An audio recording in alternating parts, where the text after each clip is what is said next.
5ஆம் இடத்தில் இருந்த சனி பகவான் 6ஆம் இடத்துக்கு வருகிறார். சத்ரு ஜெயம். இவ்வளோ நாள் உங்களை கிண்டல் பண்ணவங்கெல்லாம் உங்கள்கிட்ட இருந்து சரண்டர் ஆகக்கூடிய நாள். எதிரிகள் விஷயத்திலேருந்து பதட்டம் குறையும். தனிப்பட்ட முறையில் செல்வாக்கு உயரும். திடீர் அதிர்ஷ்டம் மிகப்பெரிய ஏற்றத்தை ஏற்படுத்தி தரும். அப்பாடா என்ற நம்பிக்கை ஏற்படும்.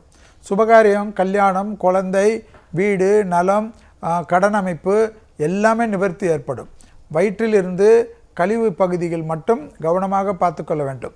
மலக்குடல், சிறுநீர பாதையில் மிக மிக கவனமாக பார்த்து கொள்ள வேண்டும். முகத்தில் உள்ள உறுப்பு விஷயத்தில் கவனமாக இருக்க வேண்டும். ஏன்னா மறைமுகஸ்தானம் என்றால் ஏதோ இது மட்டும் இல்லாமல் முகத்தை கூட நீங்கள் கண்ணாடியில் தான் பார்க்க வேண்டும். உங்கள் பிம்பம் தான் முகம் என்பதையும் ஞாபகத்தில் வைத்துக் கொள்ளுங்கள். கழுத்திலிருந்து தலைவரி உள்ள உறுப்புகள் அது என்னென்ன இருக்குது நீங்களே டிசைட் பண்ணிக்கோங்க. அந்த ஏரியா வரைக்கும் கவனமாக பார்த்துக்கிறது கன்னிக்கு முக்கியம். தொழிலில் நிச்சயமாக நன்மை தரும். தொழிலில் மாற்றங்கள் ஏற்படும். பெற்றோர் பெரியவருடைய தேக ஆரோக்கியம் கவனமாக பார்த்து கொள்ள வேண்டும். வழக்கில் ஜெயம் நிச்சயமாக ஏற்படும். மனதில் இருந்த கஷ்டங்கள் படிப்படியாக குறையும். பிள்ளைகள் விஷயத்தில் பிள்ளைகளுடைய படிப்பு, உத்தியோகம், தொழில், வியாபாரம் போன்ற விஷயத்தில் இருந்த மனக்கசப்புகள் படிப்படியாக குறைவது கண்கூடாக பார்க்கலாம்.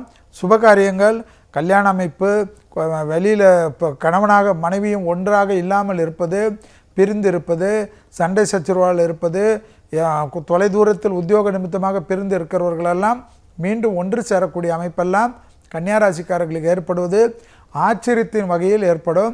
எனவே கன்னிக்கு யாரெல்லாம் ஒதுக்கி வைத்தார்களோ உங்களை நேசிக்கக்கூடிய அளவுக்கு டெவலப்மெண்ட் ஆகும்.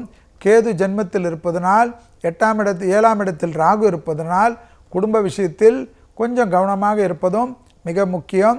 நீங்கள் மற்றவர்களுக்கு ஆணாக இருந்தால் பெண்கள் விஷயமும், பெண்களாக இருந்தால் ஆண்கள் விஷயத்திலும் பதட்டம் வேண்டாம், கோபம் வேண்டாம், பஞ்சாயத்து வேண்டாம். ஞாபகம், கேது இருப்பதனால் நரம்புக்கு ப்ரெஷருக்கும் கவனமாக பார்த்து கொள்வது முக்கியம்.